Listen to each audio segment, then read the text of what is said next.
अरहन्ताणम् नमो अरहन्ताणम् नमो अरहन्ताणम्। प्रेक्षाध्यान कोई नया तत्व नहीं है, प्रेक्षाध्यान कोई नया दर्शन नहीं है। बहुत पुराना दर्शन और पुरानी हमारी साधना की पद्धति, त्रिगुप्ती साधना की पद्धति, वही है हमारा प्रेक्षाध्यान। उसको एक नया आकार दिया गया, उस दर्पण को एक नए फ्रेम में मढ़ा गया है। वही पुराना तत्व है त्रिगुप्ती की साधना। हम वास्तविकता को समझें। मुनि जीवन के साथ प्रेक्षाध्यान का इतना गहरा संबंध है कि कोई भी मुनि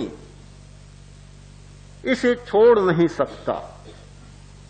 हम एक बात को जाने दें कि ध्यान में कोई विशिष्टता प्राप्त करता है या नहीं करता, एक अलग प्रश्न हो सकता है कि एक व्यक्ति ध्यान में बहुत पारंगत हो जाए, दूसरा न हो।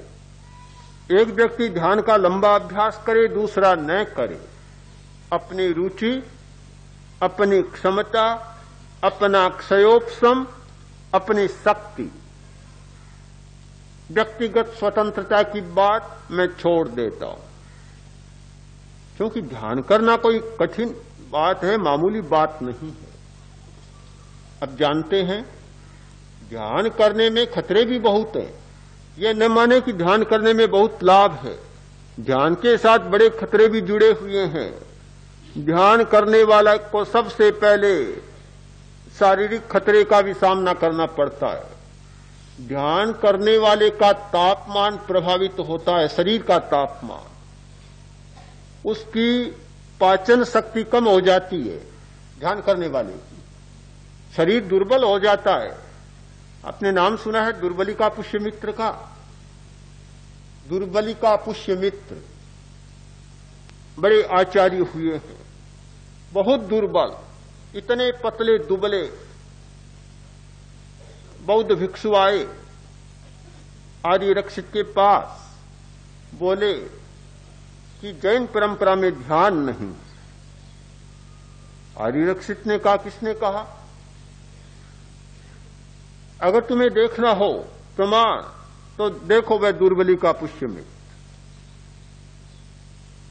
बोले कि ध्यान से दुबला नहीं हुआ है, खाने को नहीं मिलता इसलिए दुबला हो गया है। आचार्य ने कहा, यह देखो घृत पुष्यमित्र, घृत पुष्यमित्र यह बैठा, इसके पास ऐसी क्षमता है, ऐसी लब्धि है, ऐसी योगज विभूति है कि एक गरीब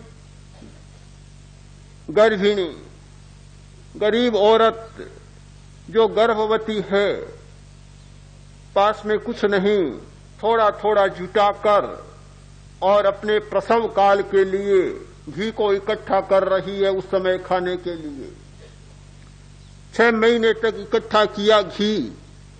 अब गर्भ होने वाला है, प्रसव होने वाला है, और यह घृतपुष्य मित्र वहां चला जाए, इसको देखते ही अपना बड़ी कठिनाइयों से इकट्ठा किया हुआ घी सारा का सारा दे देगी। इसके पास ऐसी लब्धि, फिर खाने की कमी क्या? तो पतला कैसे हुआ? कि ध्यान के द्वारा। ध्यान से अग्नि मंद होती। कुछ लोग ध्यान के साथ आसनों का प्रयोग नहीं करते, वर्जित मानते हैं। हमने प्रेक्षा ध्यान की पद्धति में आसनों को भी महत्व दिया है। हमारा शिविर होता है तो जहां ध्यान का प्रयोग चलता है तो साथ साथ में 1 घंटा आसनों का प्रयोग भी चलता है। और इसका कारण है कि जो ध्यान के द्वारा अग्नि की मंदता आती है, पाचन शक्ति की कमी होती है, वह आसनों के द्वारा ठीक हो जाती, वह उसका उपाय है। आप ये जानते हैं कि शिविर में भोजन का परिवर्तन होता है। यह कोई परंपरा नहीं बनाई गई है कि ध्यान के समय ऐसा भोजन करना चाहिए। ये विवेक पूर्वक सुचिंतित कार्य है कि ध्यान करने वाला व्यक्ति फिर वह भारी भरकम भोजन नहीं कर सकता, और भारी भरकम करेगा तो और बिगड़ जाएगा। ध्यान करने वाले व्यक्ति को उतना ही खाना चाहिए जो सुपाच्य भोजन हो, हल्का फुल्का भोजन हो, तब तो स्वास्थ्य ठीक रहेगा।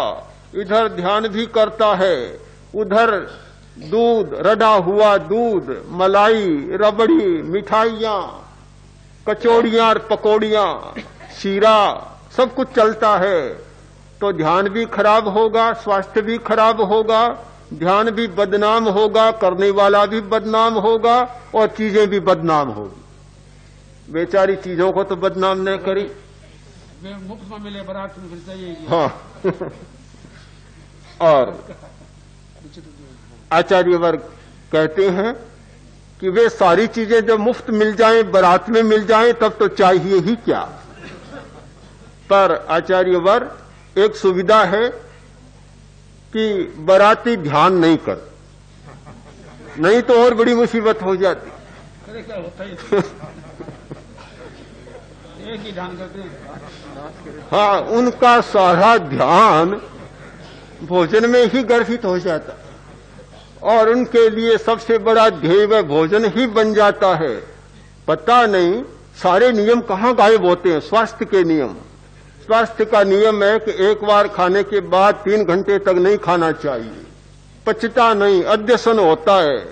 पर बराती तो सब नियमों से अतीत, कल्पातीत हो जाता है। दिन भर खाते हैं, दिन भर चरते हैं, दिन भर पचता है। हाँ, प्लेट पर प्लेट, धामे पर धामे, और पेट पर पेट।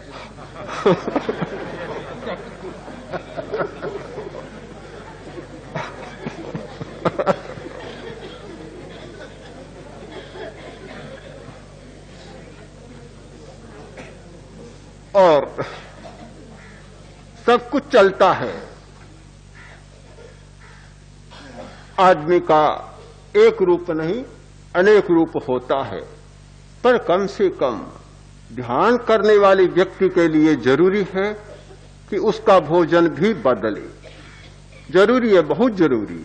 इसीलिए मैं बता रहा हूं आपको कि ध्यान करने में जहां लाभ है तो उसके साथ बहुत खतरे भी जुड़े हुए हैं। हमें खतरों को भी समझ लेना चाहिए, जान लेना चाहिए कि हमारा जीवन का ढर्रा, जीवन की पद्धति जैसे चलती है वैसे ही चले, और साथ में ध्यान भी चले। ये दोनों बातें तो नहीं हो सकती। या तो आपको जीवन का दर्शन बदलना पड़ेगा, जीवन की पद्धति बदलनी पड़ेगी, और या ध्यान को छोड़ना पड़ेगा। ये दोनों मोह साथ में नहीं हो सकते। कुछ लोग ध्यान करते हैं, कहते हैं हम ध्यान करते हैं, क्या कोई गुस्से में परिवर्तन आया, क्या कोई आदत बदली, क्या कोई स्वभाव बदला? वह तो नहीं बदला। और ये ध्यान को क्यों बदनाम कर रहे हो? फिर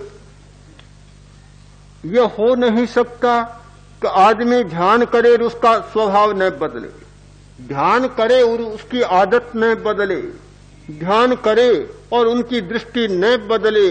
ये असंभव बात है। पर वह तब नहीं बदलती कि दवा ले रहा है और साथ साथ में कुपथ्य भी कर रहा है।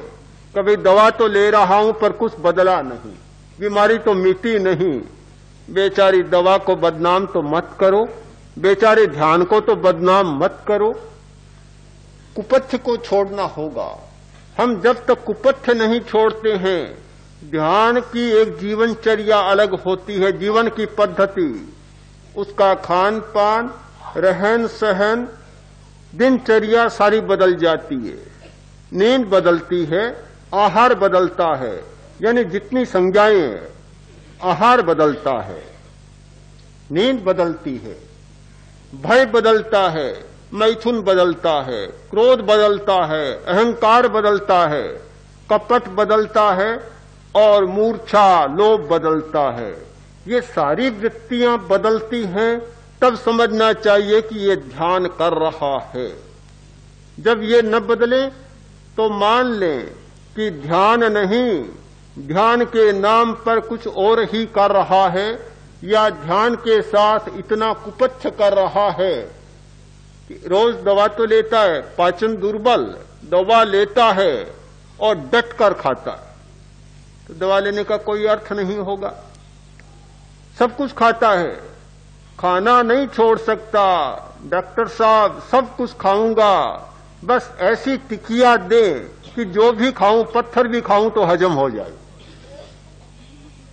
वृत्ति यही रहेगी बराबर। इस प्रकार ये ध्यान की साधना संभव नहीं होती।